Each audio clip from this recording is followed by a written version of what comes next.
Welcome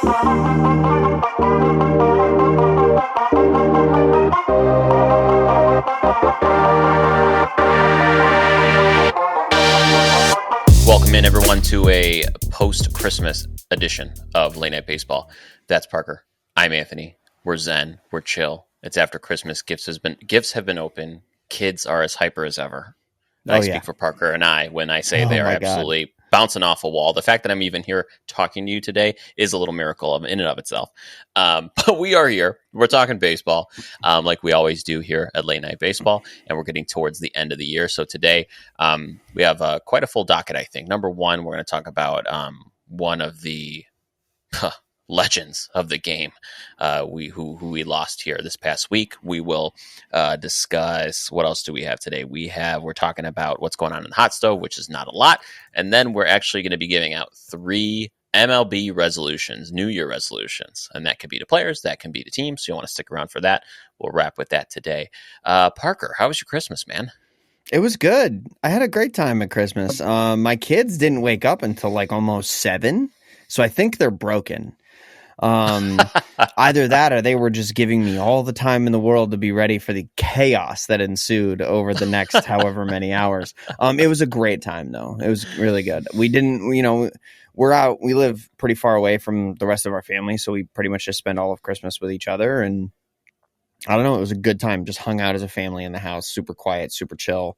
It was good. If you haven't seen, what's the name of the movie? Neil Patrick Harris is in it. 8-Bit Christmas. That's what it is. If you haven't seen 8-Bit Christmas, pretty good. I think it's on Netflix. Okay. And there was another Christmas movie we watched that was, Red One. We watched Red One. It's on Amazon Prime. That was also pretty good too. Highly, highly recommend Red One. 8-Bit Christmas is a good nostalgia one. Red One's interesting because when I saw the trailer for Red One, I've been hearing about it. My first reaction was like, it seems a little out there. But I've heard everyone who watched it loved it. Yeah, not gonna lie, it's really good. I've watched it a couple times now because it's on Prime for free if you have Amazon Prime. Wow. Yeah, totally. The late night Christmas movie review show is in full swing right now, but good movie, solid movie. The Rock was really good in it, and I think honestly, my favorite character in the movie is J.K. Simmons plays Santa. Super good. I love J.K. Simmons. Like Whiplash is maybe my favorite movie of all time. So go watch that. Pretty good. Oh man. All right. Well, I have to put it on my list before all the movies disappear in the next couple days. Well, happy to be back here talking baseball with you today, Parker. The first thing I want to do, unfortunately, is start with a not so great news that we got December 21st. That is that the baseball community lost one of inarguably one of the best players this game has ever seen in Ricky Henderson. And these stories I feel like have come a lot more frequently lately, whether it's Willie Mays or any other legend that we've lost. 2024 has been a bad year for losing baseball legends, and Ricky is certainly one of them. What was your first thought when you Pete Rose? Yeah, what was your first thought when you heard that we lost Ricky Henderson last week? I couldn't really believe it, man. What was he, 56? Yeah, 66, something like that. It was not young. 65. Not old. Yeah, 65. Like too young was my first thought. Ricky Henderson was weird time. Like I remember watching Ricky Henderson play. I remember watching him play in the Red Sox. I mean, he played at the Red Sox in 2002. But I was 6 years old, so like obviously way past the point where Ricky Henderson was doing Ricky things. But I think that the big impact that Ricky Henderson has had on my baseball consuming experience is in things like I've mentioned John Boyce's documentary about the Mariners several times on this show. He made another one similarly about the career of Dave Stieb. And Dave Stieb was a pitcher for the Blue Jays. But anyway, at one point they're in a playoff series against the A's, and Ricky Henderson was so dominant as a singular player force for the A's team that they played against that episode of the Dave Stieb documentary ends up being a very good tribute. And John Boyce talks about it. It's a very good tribute to the impact that Ricky Henderson had on any given baseball game he was in, with somebody who, first of all, was so good at the game, but also such a charismatic and I won't say polarizing, it's the wrong word, but impactful personality.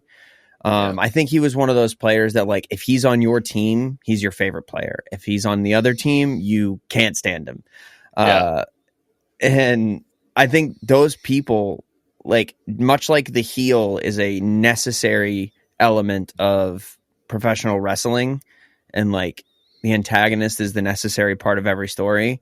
I think Ricky Henderson's character is kind of the perfect person to have in the game, because not only is he somebody who might rub you the wrong way with his words and with his personality, he was so damn good at this fucking game that you had no choice but to recognize how good he was and how impressive it was to watch on a day in and day out basis. And I've watched just videos upon videos. Like Foolish Baseball did a really good, I've been watching him over the last few days since he passed. Foolish Baseball did a really good Ricky Henderson video. Like, just the man was a force to watch play baseball. He was. I mean, when you think about, when we have discussions about the Mount Rushmore of the greatest players to ever play this game, I mean, there is a extremely valid argument for Ricky Henderson being on that Mount Rushmore. I mean, and the thing with Ricky was, to me, you look at all he accomplished in his long career, and I would argue that he was even underappreciated in his time. I mean, this is a guy who went to the All-Star game 10 different times, only won one MVP, and in his breakout superstar year in 1980, he finished 10th in MVP voting. When you look at his WAR, the only player that had a greater WAR that season was the MVP winner, George Brett. I mean, this guy didn't, I think, get his flowers all the time. And I don't know if it was the time. I don't know if it was certain focus that the 80s baseball had when it came to the skill of their players. But if you look at this guy, you talk about on base, you talk about back to ball skills, you talk about, the all-time leader in stolen bases, all-time leader in runs. By over 500 stolen bases, by the way. Yes. Not even close.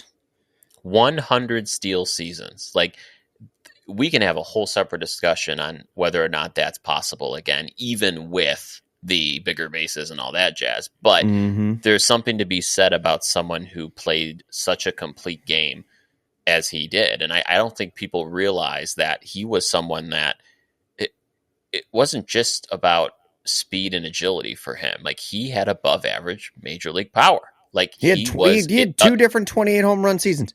Over the course of his career, he averaged 16 home runs. By the way, he's also the leader in leadoff home runs.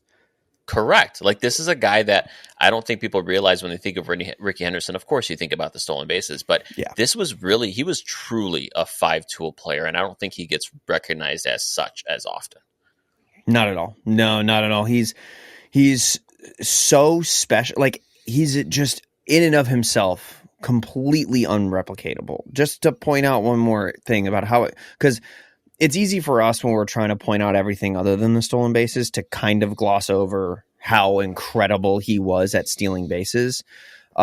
Ricky Henderson, over a 25-year big league career, his 162 game average for stolen bases is 74. And the most prolific base stealer in all of Major League Baseball these days is Ronald Acuna Jr., who in his insane 40-70 season stole 73 bases, one less than the 162 average for Ricky Henderson. This is a special human being. Nobody is like Ricky Henderson. Nobody is like Ricky at all.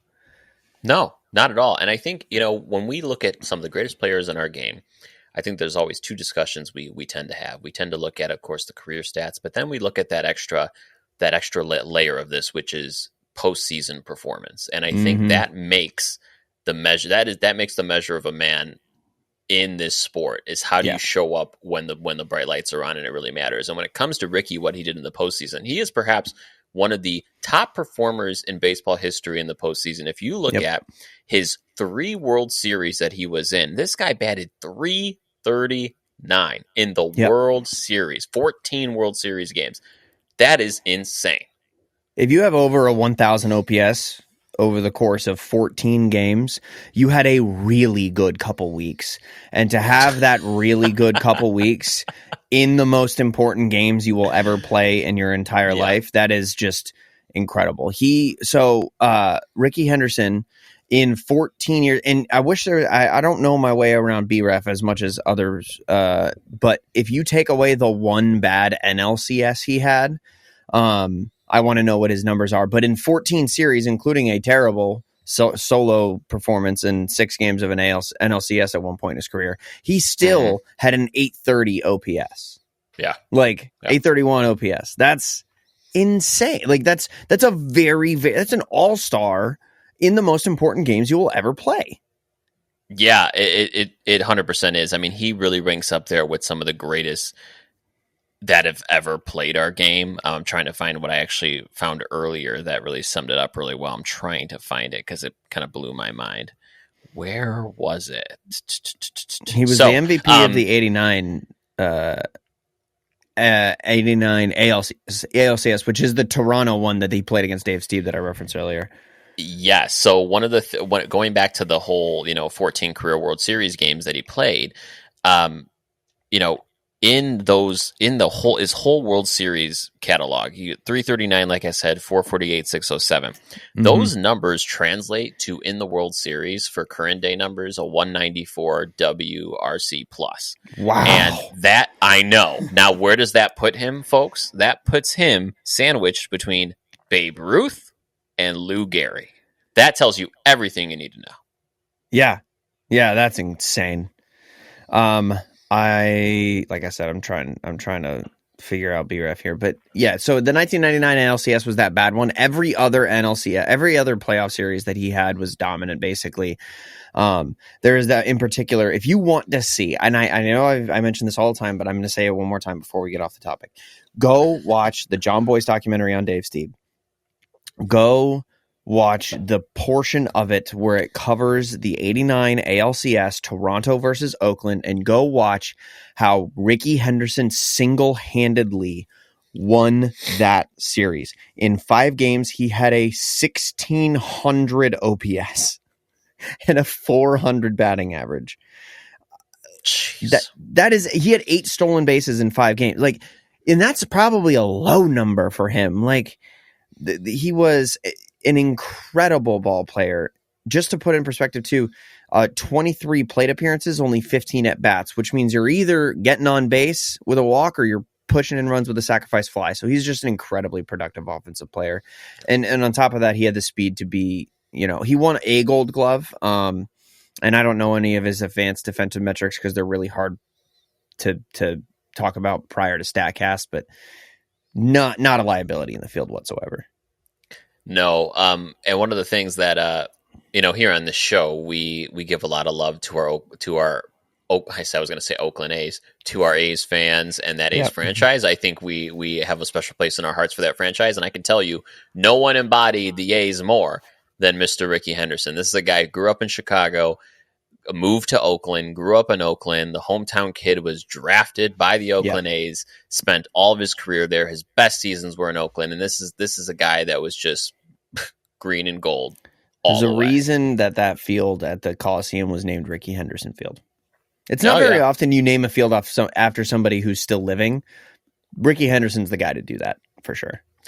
100%. So we certainly lost a good one. We lost 2-time World Series champion, 3-time Silver Slugger, Gold Glove, ALCS MVP, 10-time All-Star and Hall of Famer, Ricky Henderson. So, Parker, this hot stove has been ice cold, and obviously it tends to get that way as we get towards the holidays. I mean, you see things trickle in, and a couple things did trickle in, but over the last week or so, as we got closer to Christmas, it's been a little quiet. But what's happened that has kind of caught your attention?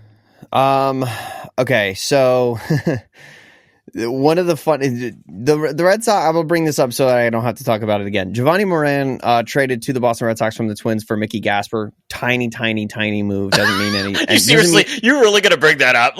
I'm going to bring it up only because this is what you want from your president of baseball operations, is the only transaction to take place on Christmas Eve. I'm just saying. Okay. Christmas Eve, Craig Breslow's, he's getting deals done. Goodness. Another really small one, but that actually means a lot, I think, to a few people. Jesus Luzardo, or not, I'm going to bring up Jesus Luzardo here in a second. Andrew McCutchen, back to the Pirates. Of course he is. It's good for the city. It's good for baseball. Andrew McCutchen belongs in Pittsburgh. I'm with it. He's going to hit 230. He's going to hit maybe 15 to 20 home runs. It's going to be a little bit underwhelming, but if he can be productive, maybe he gets traded to a contender. We get to see one more McCutchen playoff run. That'll be fun. Let's see. The last two I want to talk about real quick. Nathaniel Lowe. That was surprising to me. Yeah, traded for Robert Garcia. Nathaniel Lowe is now a Washington National, which is, I mean, that's good for Washington. No other way to slice it. That's good for Washington. Last year, he put up a 265 average, 16 home runs, and 69 RBI. Excited to see that production for the Nationals for sure. Let's see. There's two in particular I wanted to give special attention to. First, and I want to get your thoughts on the White Sox signing Walker Buehler. We kind of went back and forth on this. Walker Buehler is one of those interesting cases because you know he is coming off an injury-plagued season. He did appear in the World Series and just shoved in the World Series. I mean, right? Yeah, classic old school. Walker Almost Buehler. Like Randy Johnson level, like pitched the last game, inning in the last game on a couple days rest kind of thing. Yeah, like he looked like Walker Buehler of old, which was extremely refreshing. Now, one of the things that we went back and forth on was, obviously it's a $21 million 1-year deal. It's funny because it's the exact amount of the qualifying offer, which I thought was interesting. And it's clearly a 1-year off an injury prove it deal. But my thought, though, going into this was if the Red Sox are going to give him $21 million for a year, was there any way they couldn't go down to a 12 or a 15 million or a 17 million for 2? Like, you know what I mean? Like I would have loved to lock a guy like Walker Buehler. Like he's someone that I would bet on. And yeah, I don't know. I think Walker Buehler is so supremely confident that he doesn't want to sign that second year. That's fair. He would bet on himself, rightfully so. 100%. Rightfully so. And the Red Sox are in a unique position where it's like, okay, we have declared that the next 2 years for us are absolute win now seasons when you trade for Garrett Crochet and haven't quite inked the extension yet, assuming that they're working on that behind the scenes. Who knows? Walker Buehler happens to fit that perfectly as somebody who's looking for a bounce back season. You sign up for the qualifying offer. Now, I want to get into that real quick because I'm not the first person with this take. This is like textbook baseball. President of baseball operations think this way. The Red Sox offered Nick Pivetta the qualifying offer. He turns it down. Buehler was offered the qualifying offer by the Dodgers. He turns it down. What does that mean? Well, that means that now, because the Red Sox let Nick Pivetta walk, they are no longer on the hook for the compensatory second-round pick. When Nick Pivetta signs somewhere else, they'll get the compensatory second-round pick, and they can sign Walker Buehler, correct, giving the Dodgers a compensatory second-round pick. And now everybody gets draft picks and everybody gets a pitcher. So wash. Yeah, it's great. It's good baseball moves. Yeah. And honestly, at the end of the day, if you ask me if I wanted $21 million for Nick Pivetta or $21 million for Walker Buehler, I'm going to take the risk on Walker Buehler, especially after that postseason run. The guy's a dog. He is an animal. And I want his competitive fire in this rotation. And you know what else he is? He's won a fucking World Series, and he's the only pitcher in this rotation that has. So when you talk about a team that now has a guy like Lucas Giolito coming back and a guy like Walker Buehler who's been there and done that in the postseason several times now, got Cy Young votes a couple years ago when he had a sub-2 ERA sub-2.2 ERA in over 200 innings. Like, this is the kind of guy I want around the young guys in the rotation, like a Brian Bayo, like a Tanner Houck, like a Cutter Crawford. I think that this is just a good development play from literally every single angle you look at it. And who knows, maybe I still think that if he has a shaky first half, that might be better for the Red Sox. Because who knows, maybe he signs a contract, maybe he extends. And once he does fully recover from this, Tommy John and from the injuries that he's had in the past couple of years, I think that that's a good move for the Red Sox. Yeah, the Red Sox certainly needed to solidify their rotation. And when you're looking at it today, Fangraphs has it projected as Crochet, Houck, Bello, Crawford, and Buehler. I would take that every day. I mean, that's a really solid rotation, assuming you see a little bit of improvement out of Bello and Crawford. Houck continues into 2025 with his good season. You're looking at something potentially really special. Yeah, and that's not even taking into account that by July, both Lucas Giolito and presumably Patrick Sandoval will be back. Yeah. It's starting to look really deep, but that's the problem. Last time the Red Sox went into a season with 8 starting pitchers, we only had 4 by like May. So we'll see what's going on. Well, if you need help, call the Dodgers. They know a little something about that. Yeah, 100%. Except they have 15 and lose 12. Yeah. Okay.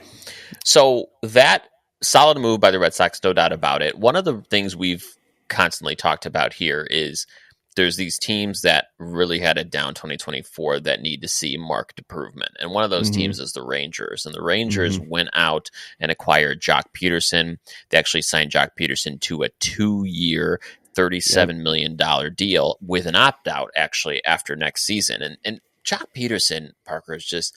he's one of those guys that seemingly doesn't blow you away, but will always post a respectable home run count, will always get on base. On base has never been a problem for him. He's not going to blow you away, though, but he's reliable. And he's a guy that seemingly just is a nomad, and that every year, every 2 years, he finds himself on a team that is that playoff team that's looking for that last piece of that little jolt to their lineup. And hopefully that is what the Rangers find in him this time around.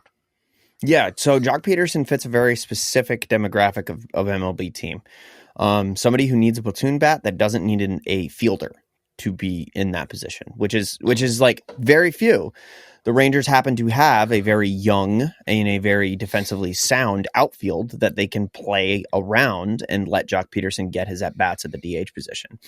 He reminds me in a way, sort of like a late career Adam Dunn. Goes and hits righty, mashes righties, can't hit a lick against lefties. And you know what? That's fine. Every lineup needs those guys. For me, I think like obviously from the Red Sox perspective, but for me, it's the opposite. Rob Refsnyder mashes lefties. He hits okay against righties, but like everybody has those single-sided splits killers that they need in their lineup. Jock Peterson's unique in that he doesn't play outstanding defense, but that's okay when you're the Rangers and you have guys like Wyatt Langford in your outfield. And you're never really going to sit a guy like Adolis Garcia. Yeah, go ahead. Let Jock Peterson eat. Let him get his at-bats against righties, and he's going to hit. He's going to hit. He's one of the most sure things. If you give him at-bats against righties, he's going to mash. And on that note, when you look at his slash line since his second career All-Star appearance in 2022, I mean, this line is incredible, and it surprised me. Since 2022, this guy is hitting 262, 365, 485 with a 135 WRC plus. Jock Peterson. Now, if you look at where that ranks him in WRC plus for qualified hitters over the last 3 seasons. Now, think about who would be on that list, right? Your Shohei Ohtani's, your Mookie Betts, Aaron Judge, Juan Soto. That list starts getting filled pretty quickly. Right. He is 16th on that list. I mean, it makes sense when I have baseball. We have this weird thing where we like to take away the bad stuff and only look at the good stuff. But I think for a platoon bat, you're allowed to do that, especially when you look at his best statistical season in recent years. At least it was 2022 with the Giants. He played 134 games and he had a 146 OPS plus. That's only 2 years ago. And then last year he wasn't too bad. I mean, he was still above average bat, a 112 OPS plus. And then last season with the Diamondbacks, a 151 OPS plus. Like, in every single one of these times, you can pencil him in for more than 15 home runs, anywhere between 15 and 30 home runs. And he's just going to do the thing that he's signed to do. He's going to hit. And I don't know. I think great move. Personally, great move. Literally couldn't find a problem with it if I tried. No, not at all. I will say, Parker, there's a lot of people right now still on the market that I'm fairly shocked are still available right now. When you look at some of the top folks on the market just by Fangraph's projected WAR, we're looking at people like Alex Bregman, Corbin Burns are the top of the pack there, and then you have kind of the second tier guys, Gleyber Torres, Ha-Sung Kim, Pete Alonso, Anthony Santander. Like, I'm more shocked by that top Bregman and Burns. Like, what do you make of them still not attached to a team, and quite frankly, not even very many rumors as of late either? I think I hate giving him this much credit, but I think this is Scott Boras' doing. because right now, whether the media is blowing it up or not, which it doesn't really seem like it is, right now the hot piece, the hot like trade or acquisition piece, a hot target is Roki Sasaki. He's posted. He's going to sign by January 15th, something like that. So he's and everybody has a shot at him. They have been very clear. Everybody has a shot at him, and everybody can afford him financially. So I think that Corbin Burnes certainly is not going to sign until Roki Sasaki signs, because there's a lot of people that really want to add an arm like that. And if you can sign the one for $7 million, why wouldn't you instead of spending 25 plus? So go ahead and do that. Corbin Burnes will probably sign, I would assume, within the next week after Roki Sasaki signs. Alex Bregman, to me, I think the Nolan Arenado domino has to fall before Alex Bregman, because there's going to be a team that gets outbid, decides they do not want to pay that much money for Bregman, immediately pivots, trades for I just said his name, Nolan Arenado. And once that falls and that backup plan for a lot of the teams that are in on Bregman is gone, Bregman's going to sign, and he's going to sign for $10 million more than he was the week prior. So I don't know.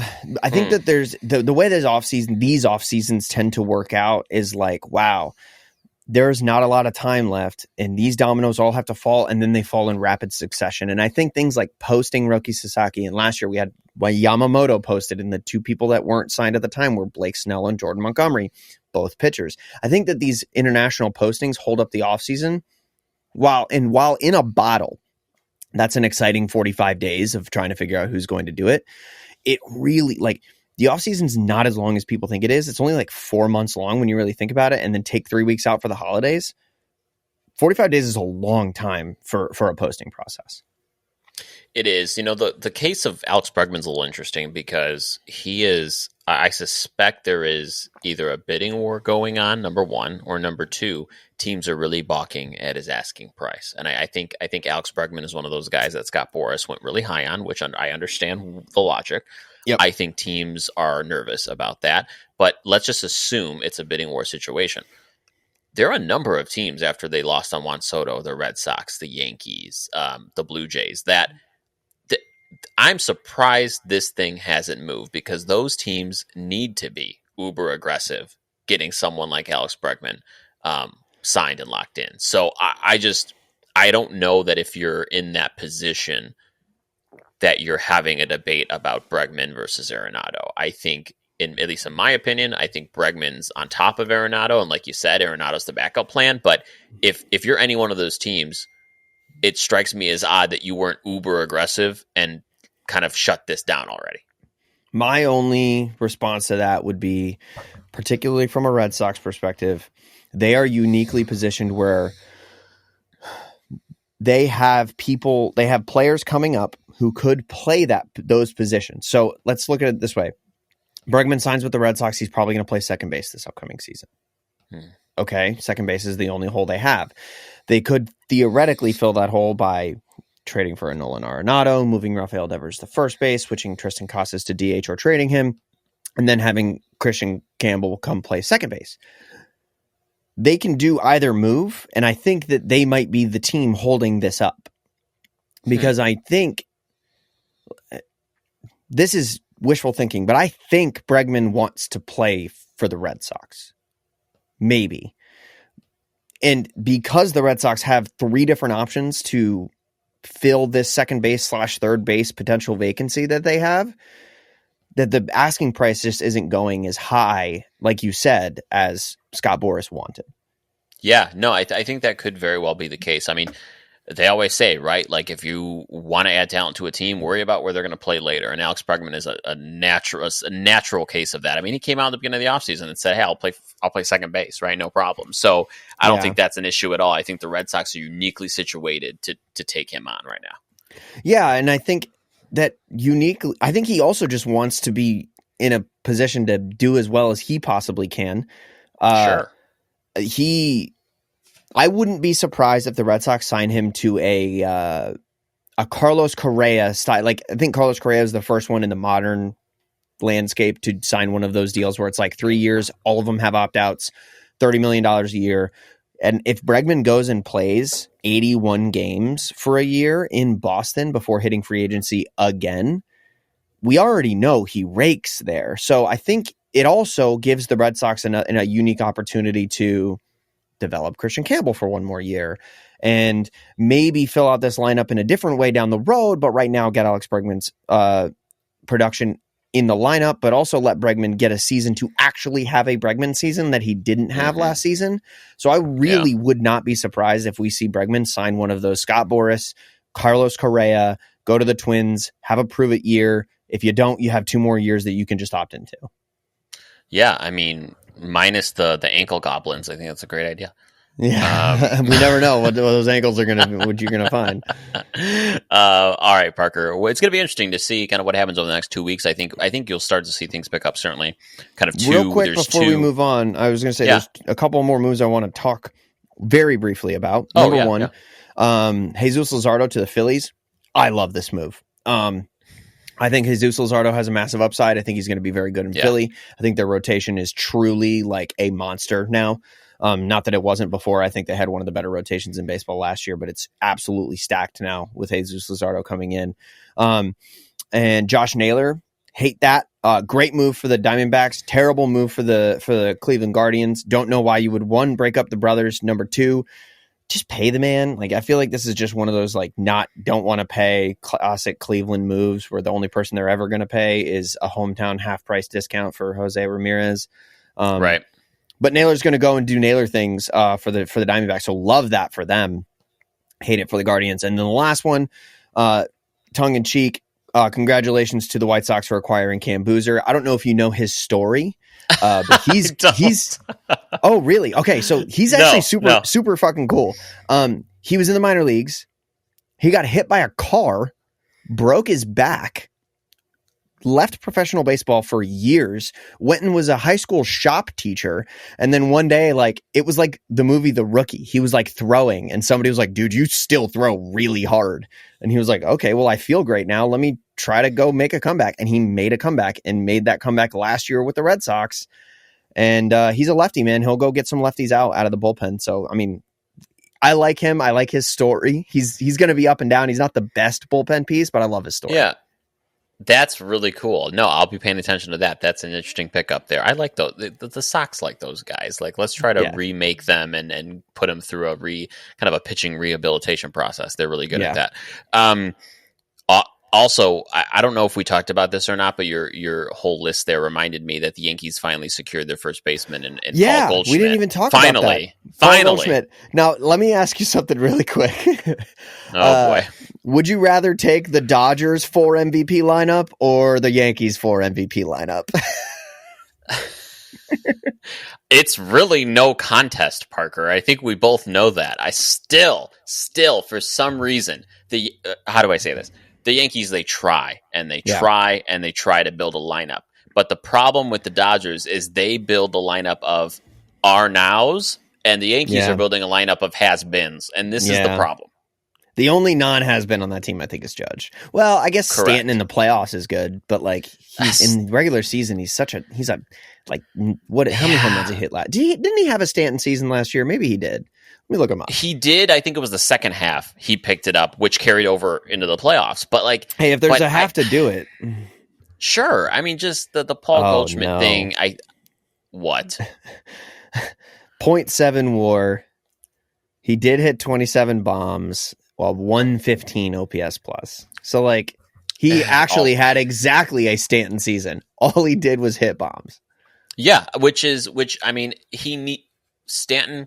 For him, with how he's produced over the last handful of years, 115 is good for him. It's great for him. Yeah. Right. Take that. I'll take that. But like from your Paul DH, Goldschmidt, no. Yeah, and he's not playing defense. No, hell no. That's been established. That's a foregone conclusion. But with Paul Goldschmidt, like, I just don't understand why they didn't outbid an Astros for Christian Walker. Like, you are the goddamn Yankees. Like, this team, if I was a Yankees fan, man, I would be just absolutely pissed off this whole offseason. You have to push it in. You go to the World Series, you flop, you make dumb fundamental issues or mistakes. You clearly Juan Soto did not make him feel welcomed in his year there, or he would have stayed in New York. I think there was a very complicated situation, but he walks. Like, what are we doing here? Because guess what? You have Aaron Judge for 43 million a year, and I hate to tell you guys, he's not going to be your fix-all and solve all these problems for you. So something's got to give here. Yeah, no, I agree. I think that the Yankees actually, weird for me to say, I think that I really like the way that they've pivoted off of the Juan Soto sweepstakes. There's a lot of people on Twitter saying like all the players they've gotten add together to have more WAR than Soto did last season. I don't buy into that. I think that there's way more value in having that in one roster slot than having it in four. But what they did was they moved to the other side of the diamond, right? They went in on run prevention. They signed a Max Fried. They got Devin Williams from the Brewers. And if you look at what their problem was in the postseason, it was on the defensive side. It was getting left-handed hitters out. And Devin Williams is going to get left-handed hitters out. He has I don't know if he has reverse splits. I say that off the top of my head like I know. I don't. But he also throws like the best changeup in baseball that breaks away from lefties. So I would assume his numbers against lefties are really good. And then you sign a left-handed pitcher in Max Fried. So I think that like they have done a very good job in addressing weakness. The problem is that we're used to the Yankees being the Bronx Bombers. And I think we're going to see a very different Yankees team here moving forward where they're not the Bronx Bombers, but they're going to be the New York Yankees, and they're going to be a more fundamentally sound baseball team. Yeah, I would hope so. I think that's the key for them. One of the things I think about when really not even just for the Yankees, but when you're building any team, to me, I view it all on a scale of variability.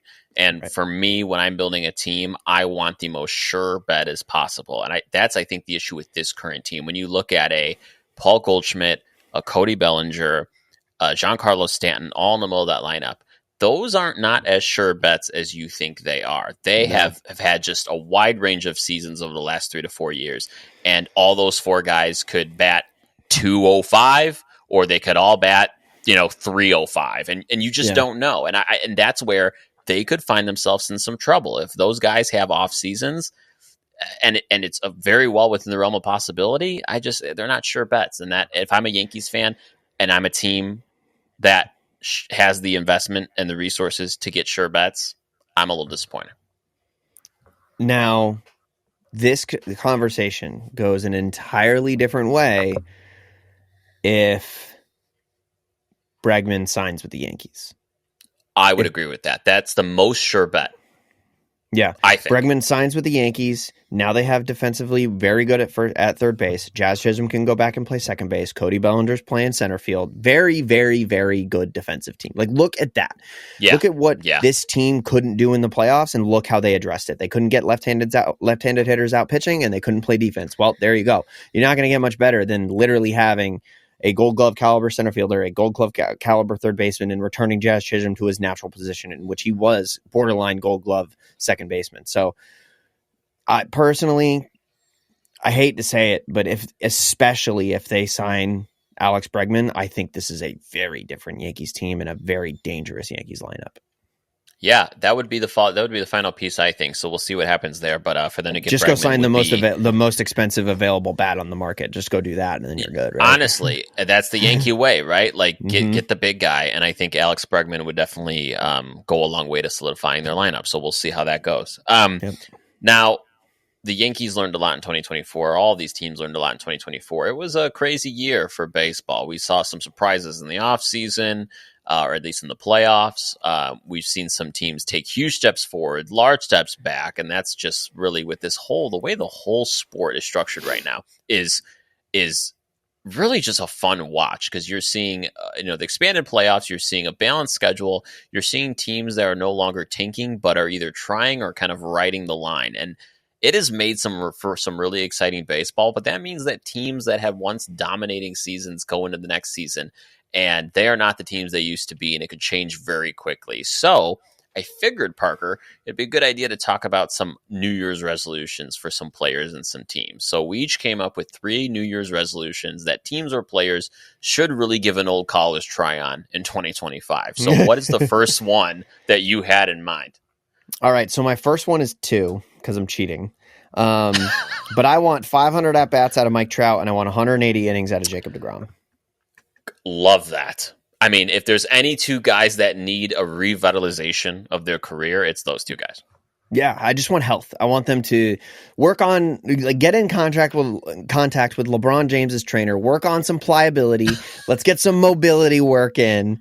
And I need 500 more at bats out of Mike Trout, and I need 180 innings out of Jacob deGrom. I want to talk about Mike Trout real quick and why I say that, because I think when we think about Mike Trout in recent years, we talk about a guy who's like, it feels like he's 55 years old. It feels like he's barely crawling to the plate every single season. No, Mike Trout is 33 years old, a spry 33 years old. And last year, in 109 at-bats, he already put up 1.1 WAR, 10 home runs. He had a 140 OPS plus. Yeah, 220 batting average. But when you steal 6 bases and you're knocking in base runners, and basically every time you make contact, it's a home run, that's going to work out. He's still, even with all of these injuries, all of the problems, when he's on the field, he has a 173 career OPS plus.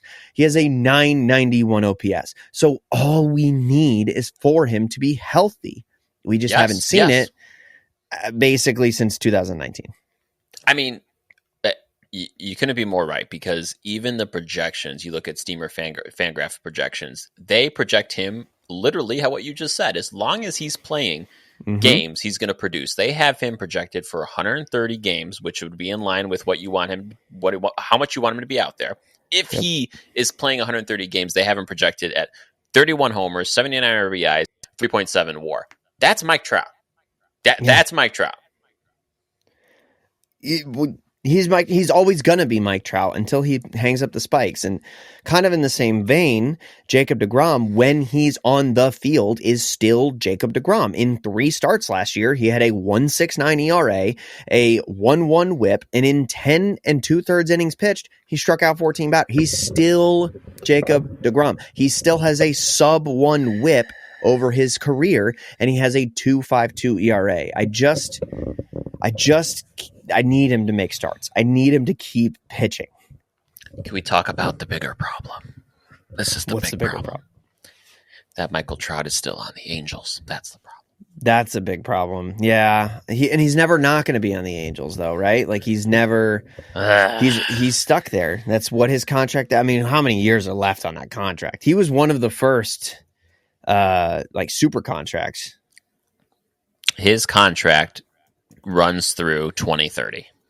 Man. Okay, so to his age 39 season. That's rough. Like, but I don't know that I buy that he's stuck. I think he has done enough for that franchise. He has put up with, frankly, enough of their shit for all these years.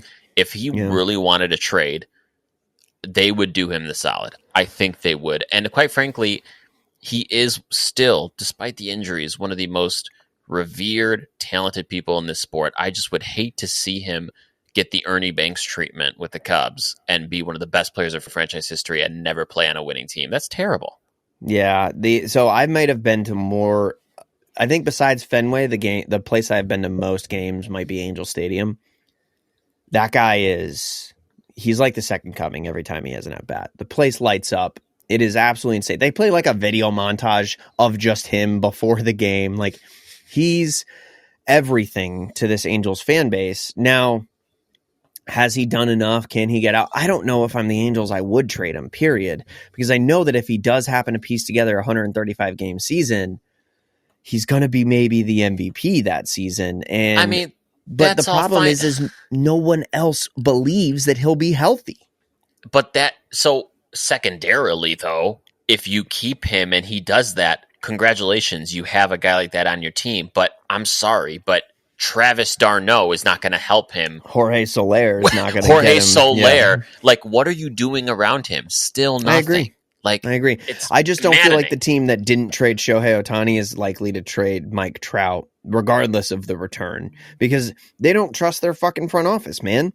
This is the team that drafted only pitchers. What, 3 years ago? Have we seen one of those guys contribute in a major way yet? Well, that's a larger problem. Now you're talking about an organizational failure and their inability to run a baseball club. That's what 100%. That's what it is. my first resolution is injury related, so I'm gonna stay on this train.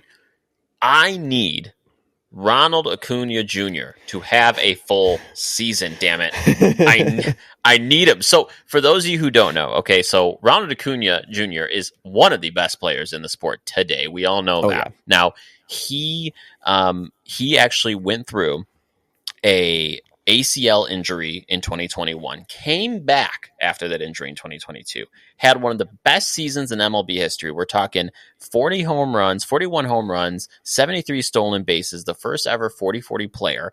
And he then, in 2023 or 2024, this past May, had a second ACL surgery in his left knee. So here's the problem.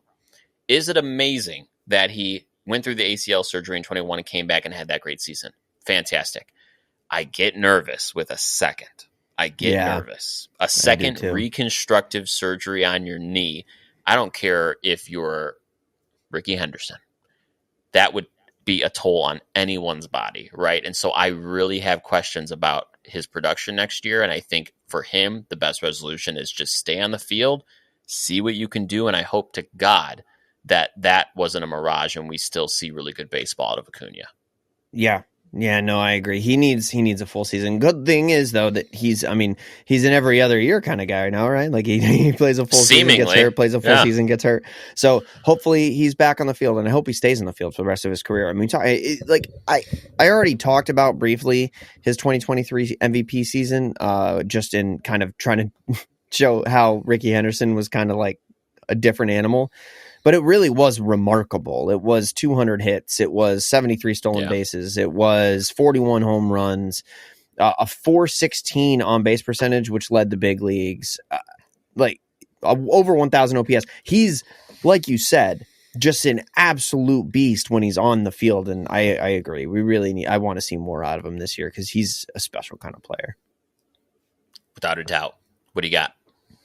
Okay, so my second one is a little more tongue-in-cheek than the first. I need the Mariners to learn how to hit baseballs because I think that if the Seattle Mariners actually make contact with the baseball in any way, shape, or form, that this is a very good team that could run away with the division, make a really deep run into the playoffs, and potentially even see them compete for a World Series title. Problem is they just haven't done much over the offseason to acquire many bats. If the Mariners could hit, it's a different world we live in, especially with a rotation that is as stacked as theirs is. I think that we would see quite a fun environment to be in Seattle, especially those Mariners fans love their Mariners, man. Seattle sports fans are just super underrated in general. They're like West Coast Philly fans, man. They are animated when it comes to their teams. When you're miles away from any other sport team, you gotta be right. You're on. You're up in it, which is great. Seattle teams routinely are the most traveled teams in any league that they're a part of. Like the Seahawks travel more than any other NFL team. Excuse me. The Mariners travel than any other baseball team. They dominate the entire market in the Pacific Northwest. So they just have a really solid fan base of fans that really deserve good baseball. And they have just a 3 or 4 headed monster, depending on who you ask in that rotation. They just need to hit the ball. And it just hasn't happened in recent years. Really hope that happens for them. I hope so. You're right. They need offense in the worst way. And I need Jerry Dipoto to be Jerry Dipoto. Like he is very inactive this season. I don't know what it is, but he seems to be in this like purgatory where, holy shit, I have perhaps the best rotation in baseball, but I don't have the balls to move anybody, to fortify and trade from a strength. You're supposed to trade from the strength. Yes. Trade one of those starters to get 3, I won't say lottery tickets, but not like AAA bats, like guys who can break in AAA and haven't proven it in the big leagues yet. And you at least have a chance at competing at the big league level. But until you can hit, especially in that ballpark, it's just not going to happen. Like, It's just looking at this lineup, I can't take it seriously. And I don't mean to be offensive to Seattle Mariners fans, but like you look at this and you have Victor Robles leading off at the back end of that lineup, JP Crawford, Dylan Moore, Ryan Bliss. You look at their bench, like their depth is even terrible. Then you go to the bench, you have Mitch Garver. Okay, solid. Okay. He's never going to be who we thought Mitch Garver was going to be. No, he never will be, for sure. Yep. But then you go down that bench, Tyler Locklear, Austin Shenton, Dominic Cazzoni. Have you heard of those last three? No. Not even a little bit. No. Nobody. I don't think Mariners fans have heard of those last three. Like, this is a problem. Like, not only did they not have a solidified lineup, but World Series championship teams have a solid bench to go to, and they have a double-A bench to go to right now. Yeah, and I think we saw it last year with nobody in that lineup to protect J-Rod. And what came of that was J-Rod had his worst statistical season. He still put up 4.3 WAR. It's somewhat respectable, 116 OPS plus, but it wasn't in the first half of the season. If you'd asked how J-Rod was doing, it would have been horrible. Like it would have been, oh my God, this guy is falling on this guy. And when you have nobody in the lineup to protect a young hitter like that, he starts trying to do too much, which is kind of what we saw from J-Rod. So get somebody in that lineup, get a Justin Turner. I said it at the trade deadline last season. Get Justin Turner in that dugout. Get him leading that team, protecting to a certain extent Julio Rodriguez. And at worst case, Julio Rodriguez protects Justin Turner and he puts a few over the fence, and you might just see yourself in a position to succeed in that ballpark. And I talk about that ballpark like it's a canyon for a reason. It's because it's the anti-Coors Field. It literally sucks baseballs inside the fence, unlike any other ballpark besides maybe Comerica. But nobody. The problem that they have is that no hitter wants to go there because no hitter wants to hit there. I know. I mean, in a perfect world, if that wasn't an issue, go nuts. Have Bregman there, have Alonso there, then you're talking business. But at the end of the day, you brought up J-Rod. I need Julio Rodriguez hitting more than 20 home runs. I just definitely. Need that. Yeah, he's getting paid insane. to do it. He needs to do it for sure. 20 home runs last season, only 68 RBI. Now, okay, if you hit 28 home runs, 68 RBI should come without thinking. But the fact that nobody's on base for that team goes to show you how low his RBI total is. So, yeah, I mean, he's a really good defensive center fielder, and he does have the offensive upside. I think that we're going to see a little bit of development from him because when you think about it, I mean, he just played his third big league season. We're more than likely going to see some sort of adaptability and improvement from him, I would assume. So I am looking forward to him as a player, but there's just not much to look at in this lineup and be excited about. Well, I'll tell you what, Parker, we did not plan these in advance, and we never share what we're going to say, and you're kind of teeing up the transitions pretty beautifully for me here because we're going to stay in the AL West, and I'm going to move over to the Texas Rangers. And when we talk about offense, this is another team that I really want to see improve offense. When you look at what they did last season, Fangraphs has a great statistic that they measure offensive output that also incorporates base running, and they do it on basically WRC plus averages above below average, but they use their base as 100, or excuse me, as 0. So anything over 0 is X amount above average. Anything below is below average. So last season, the Rangers were negative 36.9 with their offense, so negative 36 below average. They batted .238 as a team. They had a .305 on base percentage, which is 32 points worse than the top team, which was the Dodgers. And then for slugging, they slugged .380, which was almost 60 points worse than the top team, which is, of course, the Dodgers. This is a team that went to the promised land in 2023 to the World Series because of their offense. And they absolutely fell off a cliff in 2024. I understand they got Jock Peterson, but this is a team that I'm not expecting many offensive additions. So it's going to rely on this young team maturing and kind of bringing the offense next season and seeing some marked improvement. I agree. I think that there's a lot of upside there. I mean, when you talk about guys who are still, coming into their own offensively, the first guy that comes to mind is Wyatt Langford. Obviously, he was pretty good last season, but he's going to do better.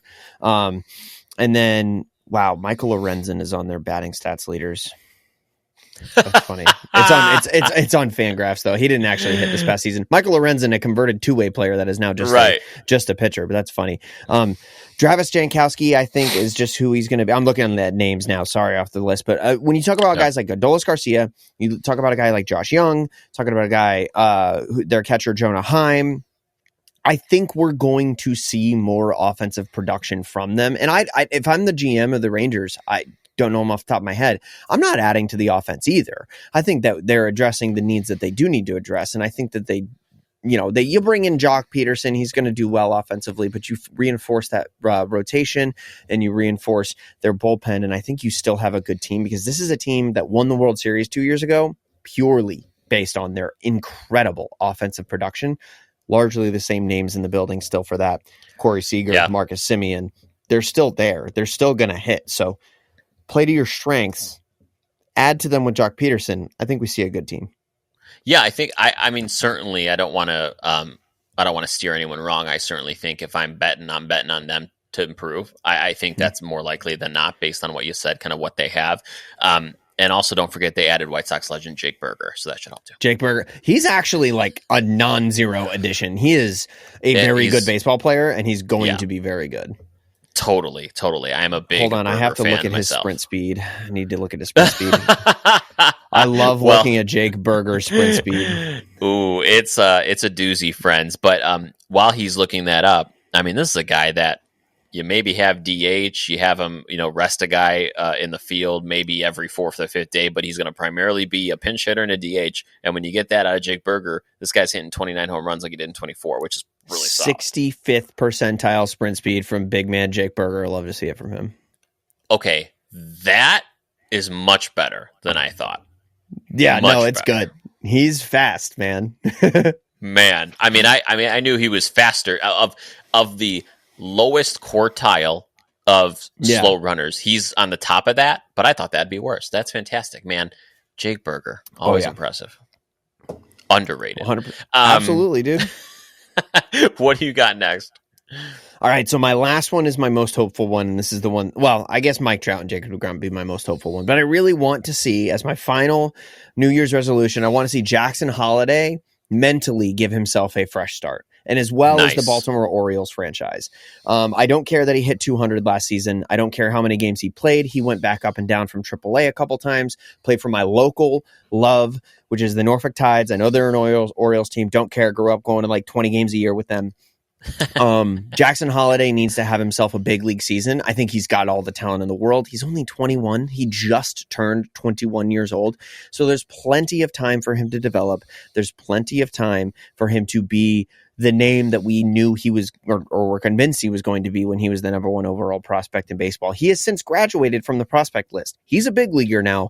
Let's go ahead and get him a big leaguer type season. I want like 275 as an average from him with like a 750 OPS, because I think that that's just in the bag for him over the course of his big league career. He has to do it so that he can prove it to himself. I think he's going to be a very good big leaguer. Fun fact about Jackson, or the Holliday family as a whole, everybody's super hyped about Jackson. His brother, and I don't know his name off the top of his head, Ethan. His brother Ethan projects to be an even better big leaguer, because Matt Holliday is that guy, and he just makes big leaguers. Oh my goodness. Man, I couldn't agree with you more. I would love to see that out of Jackson Holliday. And you look at this Orioles lineup, and up and down, I would really vote them as one of the more toolsier lineups in baseball. Yeah. And if I mean, when you're a hot take, but it is. But I really believe that. Like any when you have Gunnar Henderson, Ashley Rutschman, they added Tyler O'Neill. We know he's got tools galore when he wants to use them. Even a Ryan Mountcastle, Colton Cowser, go up and down this lineup. Yeah. And if they're all clicking and Jackson Holliday's giving you the 275, it just gets scary very quickly. But it's a big if. It's just a big if. The Orioles have had for the last like 2 seasons like a college baseball team vibe to them. Like they are just like playing ball with the boys. They got the sprinkler celebration, the water bong celebration that they got in the dugout. It seems like a really fun place to play ball. I really want to see them come through in like actually produce at the level that we all think they can. Because I think that a guy like Adley Rutschman is a clubhouse leader in like almost a veteran kind of way, no matter how young he is. Ryan Mountcastle has been there and he's played ball for a long time. He's a good veteran presence on that team for all these young guys. Gunnar Henderson had a season that would have won an MVP in like 75% of seasons in baseball history this past year. More of that from him. They moved that left field wall in because they realized that all their players can hit it over that wall too, besides just the other team. So, hey, let's do this. Like, let's have an Orioles team that's fun to watch and make this AL East is stacking up to be once again. They took a year off from being the best division in baseball. Yes. But when you talk about the Yankees, we just talked about how good they're looking. I personally think the Red Sox are going to do very well this season. If the Orioles play really good baseball and the Rays go back to being the good Rays that we've seen from them over the last decade, this is a really tough division. There is every reason to believe, much like 3 teams came out of the AL Central and went to the postseason, my bet would be 3 teams come out of the AL East. I really do think that will happen. Yeah, if you ask me right now, it'd probably be Yankees win the division and then Red Sox, Orioles would win the wild card. That will definitely change by the time I do my season picks at the beginning of the season because I'll have talked myself into believing in the Red Sox more. But especially like even if the entire free agency market were done today, I still think this is possibly the most talented division in baseball. Yeah, absolutely. I'd agree with you there. I'm going to close us out here with my last resolution, and I'm going to stay in the AL East, and I'm going to, because I'm just really following you around the divisions here. I'm going to stay in the AL East, and I'm going to Toronto. Okay. The Blue Jays, man, they need to make it resolution number 1 in 2025 to extend Vladdy Jr. You just, I thought you were going to say trade Vladdy.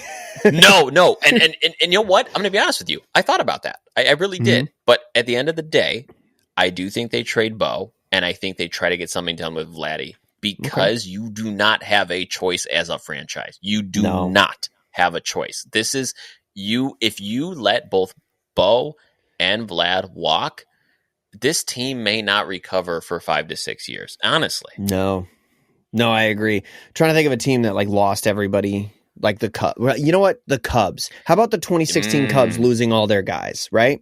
Yeah. We would see that. Now, this team didn't win a World Series. This team really hasn't made an impressive playoff run, but they have been fringe contenders basically every year since Vladimir Guerrero Jr. and Bo Bichette came up through their system. If they leave, that's gone. It's George Springer's your headliner on your lineup. Like that is not... Alejandro Kirk is your second best effective offensive player. And that's just not a situation you want to see a franchise like Toronto in. They've always had a guy you can hang your hat on in that lineup. But going back to like Frank Thomas, Vernon Wells, now it's Vladdy. They've always had someone that keeps them pretty relevant, especially in a tough AL East division. They just don't have it if they lose those 2 guys. No. I think it's a hard thing to recover from. And I think what makes me nervous for them is, the last thing we heard is that Vlad is putting a spring training deadline on extensions like players tend to do because they don't want to discuss it during the season. And that's the worst as a fan, by the way. Let me tell you, having looked through the Xander Bogaerts saga. Oh, yeah. It's absolute worst. You hate to see that. But apparently, according to Guerrero and his camp, the last deal, the last offer they made to him for an extension wasn't even close. It was around $340 million. Whereas he's going to make $400 million. Of course he will, easily on the market. So I feel for all the Blue Jays fans out there. I think if I had to do an over-under, I think it is more likely today that they do not extend either Vlad or Bo. And I sure hope that's not the case because we're looking at a Blue Jays team that would be not to be overdramatic, but would be decimated, and who knows what the future holds when they lose those 2 cornerstone players. Weirdly enough, though, if you had to ask me what the most likely move for them would be, I think they extend Bo because Bo would take it. I would agree with that. I think Bo his career has not... tank is not the right word, but he's definitely regressed. And I don't know that he will get out of it. I think it's either he's going to rebound next season or he's going to just level off into this plateau. And I think the plateau is probably more likely because he defensively, very average to below average, hitting. He's a left fielder, man. Like after he signs a contract, he's a left fielder. Really, like the bat is average to slightly above average the last few seasons. I would take it if I were Bo. He was below replacement level last year. He was in negative .3 WAR with a 71 OPS plus. Granted, missed a bunch of time. Only played 81 games, but worst year by far. And I mean, I need him. If you're going to sign him to a contract, though, like that's the other thing. Like, do you even, as the Blue Jays, even want to re-sign him? I don't even know if they do. That's the thing. Like, if I'm re-signing even Bo, I need 2 WAR out of you minimum. I could see a world where they offer him a $175 million extension for like 7 years. That like, yikes, he takes. And they offered it because no one takes their money, and like, crazier things have happened. I think it would be considered one of the worst contracts maybe in baseball history if that were the case, I think. But yeah, I could see it happening. Oof, that's really rough. I'm following the Bears Seahawks game because you mentioned the Seahawks earlier. Right, yeah, you got Thursday Night Football on right now. Thursday Night Football, baby, and I feel like I'm watching a White Sox Mariners game because it's 6-3 Seahawks at the end of the third. What the hell is going on What is going on? God. To your benefit, though, Caleb Williams has looked pretty good over the last few weeks, at least since C.J. Stroud passed on his rookie magic to him. Yeah, clearly. I mean, he's definitely over 300 yards, a handful of games. I mean, I don't know what to think. I think they have the quarterback, but everything else is a freaking hot mess. Not to turn this into a late night football, but Jesus. I was going to say late night football podcast. Let's go. Let's run it. One more hour. There we go. Come on. Yeah, there we go. Yeah, two episodes a week. Oh, wouldn't that be the damnedest thing? If we do anything, it's going to be a Star Wars show here, folks. I'm telling you. That is most likely. For anything. Oh, man. All right, Parker. That'll wrap it up here tonight for Late Night Baseball. Folks, I know I make the plead every single week, but if you are not following us on YouTube, you are missing out. Make sure you subscribe on YouTube, get notifications for all the videos that we post. We do this show every week, but we also do a bunch of extra content. Parker likes to get up and talk about transactions and other fun baseball stuff. I like to do Unpacked, where we unbox some baseball packs and go ahead and see some cards. And we're going to be posting some new stuff into the new year. So please go to YouTube, subscribe, share with your baseball-loving friends, and we'll see you next week here on Late Night Baseball. Take care.